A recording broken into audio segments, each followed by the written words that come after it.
What's up, guys? This is JTQ9 of Ssx1, and welcome back to the channel. Season 45, War number 5. We're up against our friends at NEWN. Always a tough war against these guys, because these guys are also very fast, and historically we have not done well against them. So we're hoping for a different outcome this time, as we're off to a semi-decent start in this season. So yeah, let's get it going. We've got a Nick Fury to start here with Penny. You have seen me take this 100 times, and was this one of the ones that didn't go so well? Oh right, because it was heavies and the unstoppable. It made it a little more complicated, but for the most part, oh yeah, that's right. Yeah, I had the auto block going, so then my SP2 is going to do no damage. Yeah, this one here got me into a little bit of trouble, only in the sense that it was a longer fight than I wanted it to be. Yeah, so I mean, he's still getting down, and obviously I just need to get him to a second life. But I wasn't able to get kind of the nice Penny kind of cycle that I usually get going with him, with her. But at least, you know, still only a minute and a half in, his second life comes and he's dead. So this fight here, again, I'm never really worried taking him. There's a couple of times where if you don't get the early kind of spidey senses up, it can be a little bit more nerve-wracking, because there's always the chance he throws the unblockable SP1 and kind of get you into trouble. But anyway, we move on to the next. So we got this Absman here. I wish I had paid more attention to the nodes in this particular one, or to at least the fight, because this one here, this fight, I don't know, my buttons were a little sticky there and I didn't get the heavy counter that I would usually like, but his regen is pretty strong here, and when he gets kind of the charges going, he then becomes unblockable.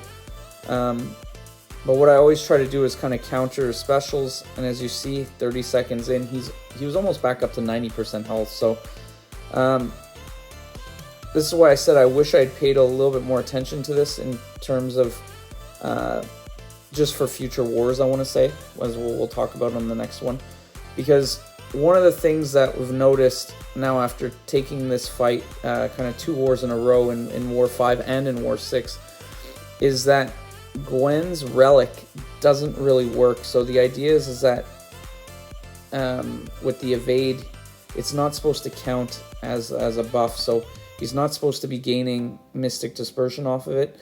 And fortunately, I don't know what Joke is running in terms of Mystic Dispersion. I don't think it's more than 4.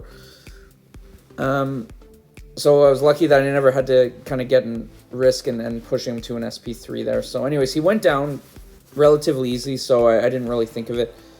And now we're heading to this Kindred one. So this Kindred one, I'm absolutely not worried about at all. I dueled a bunch of times, and the only thing that really got me into trouble was anytime the degeneration would come up. But because of tactic with the withers up, there's never really any risk of taking any damage there. And with the power back boost and the way kind of Gwen crits. Oh man, I guess I'm tired, I should go to bed. The way Gwen crits on champs is that she can, especially at R2, she can do some crazy damage. So in this case here, as you can see, he is regenning a lot, but my SP2 with the stun does do some pretty significant damage, and I'm still able to outdo Fintech's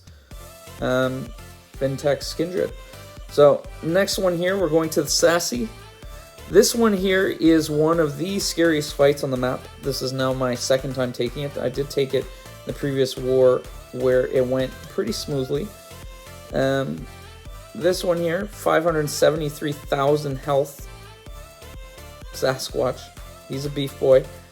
And this one doesn't go as smoothly as the last one. So the tactic the kind of strategy I use here is that when the protection's up, I try to land a heavy to get the protection down, and then do kind of 5-hit combo into an SP2, which hopefully does some crazy crit damage, to be able to also get some power backs as well. So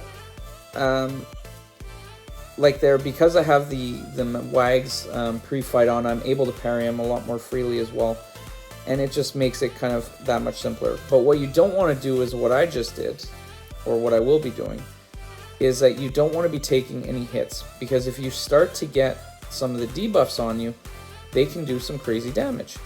So I forget when it's, oh, there it is. So there I mistimed it and kind of got the ruptures on me, and now it's kind of ticking away at my life.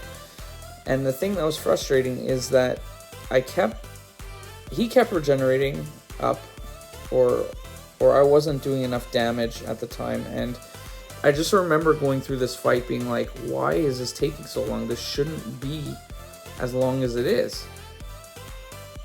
And it just kind of kept going. So now he's got the health back on, he's regenerating. I